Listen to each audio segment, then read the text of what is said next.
तो आपको भगवा पार्टी से चुनाव चिन्ह टार्च मिला है। जी जी। इतना देर क्यों लगी ये टार्च चुनाव चिन्ह मिलने में आपको? देखिए, ये चुनाव आयोग की व्यवस्था है। चुनाव आयोग को ये काम पहले कर लेना चाहिए, लेकिन चुनाव आयोग ने देर से किया।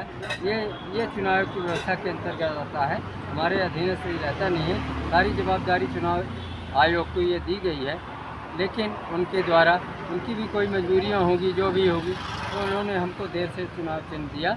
मैं जो भी दिया, फिर भी देर आए दुरुस्त आए, मुझे ये जो निशान मिला है, मैं इस निशान को पूरे हिंदुस्तान में घुमाऊंगा। जी, पूछिए और क्या पूछना चाहते हैं? और ये चुनाव दक्षिण पश्चिम से आप चुनाव लड़ रहे हैं? जी, मैं दक्षिण पश्चिम विधानसभा क्षेत्र क्रमांक 152 से चुनाव लड़ रहा हूँ। मेरा नाम सुरेंद्र शुक्ला है। मैं भगवा पार्टी का राष्ट्रीय कार्यकारी अध्यक्ष हूँ। स्वतंत्रता संग्राम सेनानी उत्तराधिकारी महासंघ का राष्ट्रीय अध्यक्ष हूँ। लोक सेवक संघ का राष्ट्रीय अध्यक्ष हूँ और कुर्बाने वतन दैनिक अखबार का प्रधान संपादक हूँ। चूँकि मेरे पूर्वजों का इस देश के लिए अद्वितीय योगदान रहा है, इसलिए भगवा पार्टी ने मुझ पर विश्वास करके और दक्षिण पश्चिम विधानसभा क्षेत्र से मुझे प्रत्याशी चुना है। मैं इसके लिए भगवा पार्टी को धन्यवाद देता हूँ, तहे दिल से देता हूँ। और वैसे मैं आपसे अपना संक्षिप्त परिचय देना चाहता हूँ।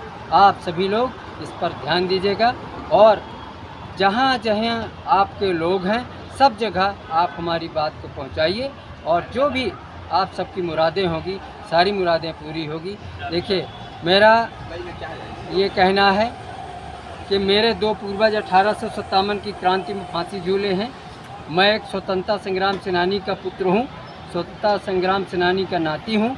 मेरे पूर्वजों ने इस देश के लिए बहुत बड़ा योगदान दिया है, लेकिन इस भारत की 76 वर्षों की आज़ादी में किसी भी राजनीतिक दल ने उन स्वतंत्रता संग्राम सेनानी परिवारों की ओर मुड़कर नहीं देखा है। ये बड़े ही दुख का विषय है। हमने ये देखा, हमने ये अनुभव किया, यहाँ तक कि हमारे देश के अंदर विधायिका, कार्यपालिका, न्यायपालिका में भी बहुत सारी विसंगतियाँ व्याप्त हो गई है। इसलिए अब हम लोगों को रोड पर उतरने के लिए मजबूर होना पड़ा और यही कारण रहा। आज एक बात और मैं कहना चाहता हूँ कि आज हमारे हिंदुस्तान के अंदर हमारा सनातन धर्म खतरे पे है, हमारा हिंदुत्व खतरे पे है, हमारे बेरोजगारों को रोज़गार नहीं मिल रहा है, हमारी बहन बेटियों को दिन रात इज्जतें लुटती फिरती हैं। हमारे ये पूरे अखबारों में आए दिन हम दिन प्रतिदिन देखते रहते हैं। और साथ ही साथ मैं आपसे ये कहना चाहता हूँ, चूँकि हमारे पुरखों ने जिस देश के लिए अपना सब कुछ लुटाया है, अपना खून दिया है, उनके खून में जो बनी हुई, उनके खून से जो बनी हुई जो कुर्सी है, उस कुर्सी पर बैठने वाले लोग कैसे हैं? क्या उनके कुर्बानी में कमी रह गई? क्या ये देश के लोग इस देश की विधायिका, इस देश की व्यवस्थापिका, इस देश की कार्यपालिका, इस देश की न्यायपालिका को किधर ले जाना चाहते हैं? ये स्वतंत्रता संग्राम सेनानी परिवार इससे अनभिज्ञ है और स्वतंत्रता संग्राम सेनानी परिवार इनकी कार्यप्रणाली से संतुष्ट भी नहीं है।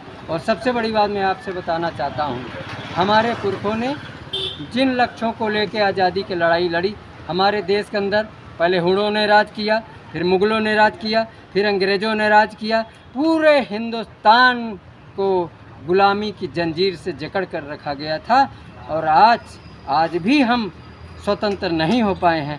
हमको हमारे देश के अंदर हमारे पुरखों ने अंग्रेज़ों से छीन करके सत्ता अपने देश के लोगों के हाथों में तो ला के दे दी, लेकिन वो सत्ता गलत लोगों के हाथों में चली गई। हमारे देश के लोग उस सत्ता को गलत दिशा की ओर मोड़ दिए हैं।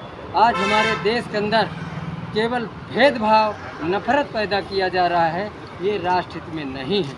और साथ ही साथ मैं ये कहना चाहता हूँ कि देश के अंदर जिस प्रकार की न्यायपालिका में कार्य होना चाहिए था, जिस प्रकार से व्यवस्थापिका में कार्य होना चाहिए था और कार्यपालिका में कार्य होना चाहिए था, लेकिन वो नहीं हो रहा है।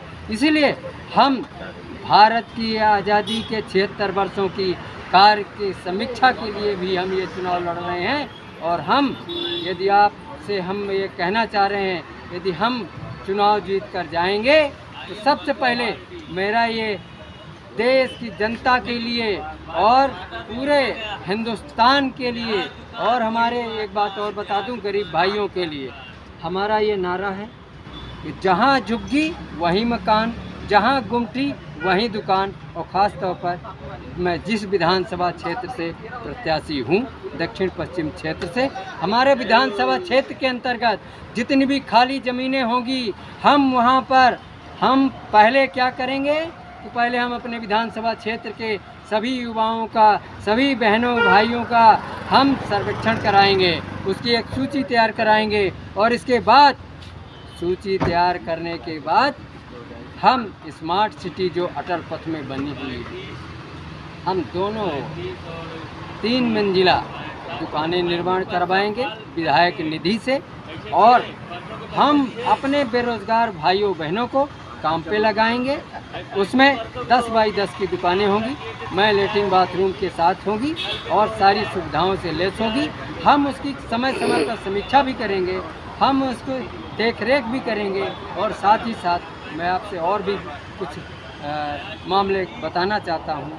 यदि हम चुनाव पर जीत कर गए तो सबसे पहली बात मैं आपसे ये भी बता दूं कि हमारे कर्मचारी भाइयों की जो पूर्ववर्ती सरकारों ने उनकी पेंशन बंद कर दी थी, हम उसको पुनः चालू करवाएंगे। दूसरी बात, हमारे कर्मचारी भाइयों की अगर आकस्मिक मृत्यु होती है तो ऐसी कंडीशन में हम उसमें जो अनकम्पनिटी के जो नियम हैं, जो प्रावधान हैं, उसमें हम संशोधन कराएंगे, उसको हम बदलवाएंगे, और उसमें ये जो नियम सीमित रखा गया है उसमें हम समय सीमा को समाप्त करवाएंगे। उसमें कोई भी कभी भी